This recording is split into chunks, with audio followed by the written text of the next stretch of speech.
Nicotine pouches are being sold as a smoking replacement for adults, but anti-smoking advocates are concerned that not only about their tobacco content, but also that they're being marketed to teens.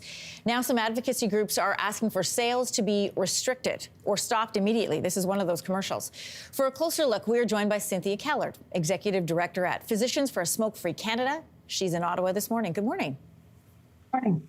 Well, first off, this feels to me like a bit of a rebrand of chew, tobacco tucked into your lip. So what is in the nicotine pouches, and what are your concerns about marketing? You're quite right. It's a reinvention of chew. Instead of the nicotine being kind of carried by the tobacco leaf, what the tobacco companies did was invent a product category they call modern oral. They take the nicotine away from the tobacco and they insert it into a pulp that's made out of tree leaves, pulp, and they also add sweeteners and flavorings. And the idea is that it's less harmful than chew tobacco is, but it still is used essentially the same way. You sort of tuck it under your lip and let your saliva dissolve the nicotine and let the nicotine be absorbed into your bloodstream that way. In most parts of the world, it's sold as similarly to a tobacco product. And what are your concerns about the marketing? We were showing some of the commercials at the top of our interview. Well, yes, the problem for us is that it's not being regulated as a tobacco product. It's being regulated as a natural health product. And that's because nicotine pouches were illegal in Canada unless they were authorized as a form of nicotine replacement therapy. So the tobacco company applied to Health Canada for that kind of license. And to our concern, Health Canada provided that license. They did that in the middle of the summer. They did it without any notice to provincial governments. And it took about 2 months for the tobacco companies to start marketing the product, happened about a month ago.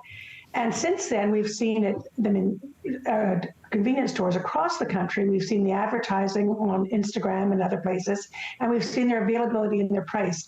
And it's the marketing of them that's made us understand that this is a really big mistake on the part of Health Canada to not treat these as a tobacco product and to not subject them to the same laws. Let me give you an example. For over 100 years, it's been illegal to sell tobacco products to children.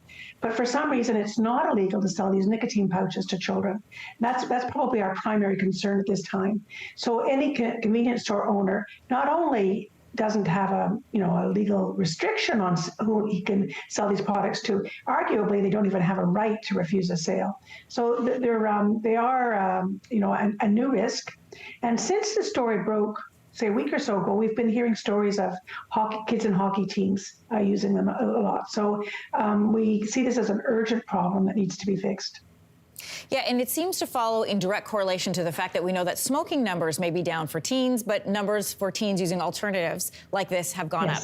There are, as you mentioned, growing calls to restrict the sales. What would that look like in a practical sense? Well, I think the immediate step we were hoping that the Minister of Health would take would be to use his power as Minister of Health to put these products under prescription drug list so that they can only be sold for a while under through a pharmacy and through a pharmacist. And during that time, while they're on that treatment, we would like to see the provincial laws and federal laws on tobacco laws modified so that they include all nicotine products, so that you can't have that kind of lifestyle advertising, so that you can't have any inappropriate flavorings, so that you can't have go without taxes and essentially price these or place them near the candy counter, really stopping them from having inducements, encouragements for young people to try them. If you open one of the tins of these and you smell them, it's just like gum, and if you're a kid and you look at the marketing slogan, which is to pop the tin, tuck it into your mouth, and then feel the tingle.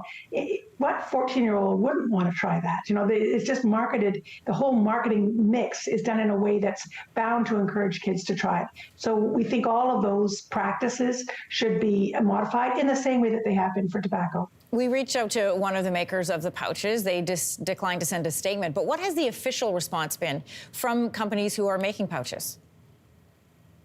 Well, their line is that these are intended as a replacement product for smokers, or as a temporary replacement for smokers. If you want to, if you can't smoke at work, you can use these. That they are authorized in that way by Health Canada. But I think you have to take into consideration the long history of the way marketers people who manufacture these products have presented them, the rationale, and then, whether or not that's really important to the need for the regulations. For example, 30 years ago, manufacturers of cigarettes were saying that their advertising was not intended to encourage young people. Right. But after advertising was banned, young people stopped using them. So whatever their intention is, it's the effect, the impact that we need to address. Cynthia, it's an interesting conversation as more is known about this story. Thanks so much for coming on Your Morning. Thank you so much for your interest in this.